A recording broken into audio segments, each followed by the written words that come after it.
tragedy and hope. The tragedy of the period covered by this book is obvious, but the hope may seem dubious to many. Only the passage of time will show if the hope I seem to see in the future is actually there or is the result of a misobservation and self-deception. The historian has difficulty distinguishing the features of the present, and generally prefers to restrict his studies to the past. Here the evidence is more freely available and where perspective helps him to interpret the evidence. Thus the historian speaks with decreasing assurance about the nature and significance of events as they approach his own day. The time covered by this book seems to this historian to fall into three periods: the 19th century from about 1814 to about 1895, the 20th century, which did not begin until after World War I, perhaps as late as 1950, and a long period of transition from 1895 to 1950. The nature of our experiences in the first two of these periods is clear enough, while the character of the third, in which we have been for only half a generation, is much less clear. A few things do seem evident, notably that the 20th century now forming is utterly different from the 19th century and that the age of transition between the two was one of the most awful periods in all human history.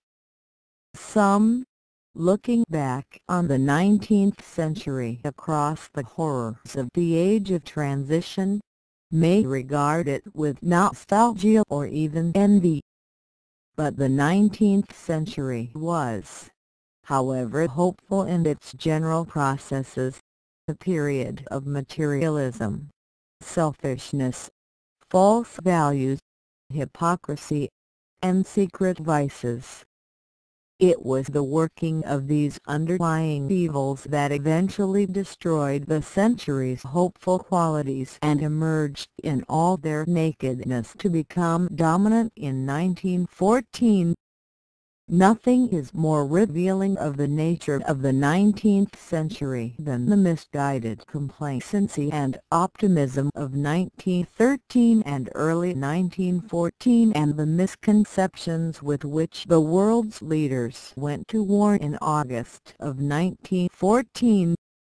The events of the following 30 years, from 1914 to 194, showed the real nature of the preceding generation, its ignorance, complacency, and false values.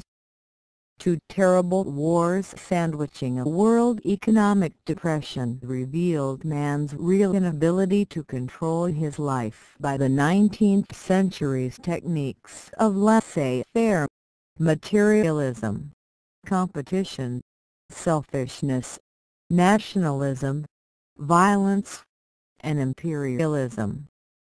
These characteristics of late 19th century life culminated in World War I, in which more than 50 million persons, 23 million of them in uniform, the rest civilians, were killed, most of them by horrible deaths.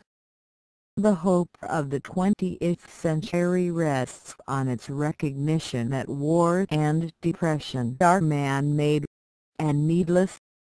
They can be avoided in the future by turning from the 19th century characteristics just mentioned and going back to other characteristics that our Western society has always regarded as virtues: generosity, compassion, cooperation, rationality, and foresight, and finding an increased role in human life for love, spirituality, charity, and self-discipline.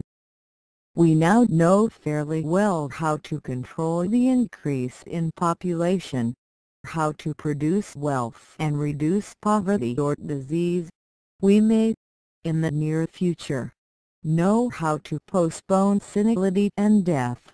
It certainly should be clear to those who have their eyes open to violence, extermination, and despotism do not solve problems for anyone, and that victory and conquest are delusions as long as they are merely physical and materialistic. Some things we clearly do not yet know, including the most important of all, which is how to bring up children to form them into mature, responsible adults. But on the whole we do know now, as we have already shown, that we can avoid continuing the horrors of 1914 to 1915. And on that basis alone we may be optimistic over our ability to go back to the tradition of our Western society and to resume its development along its old patterns of inclusive diversity,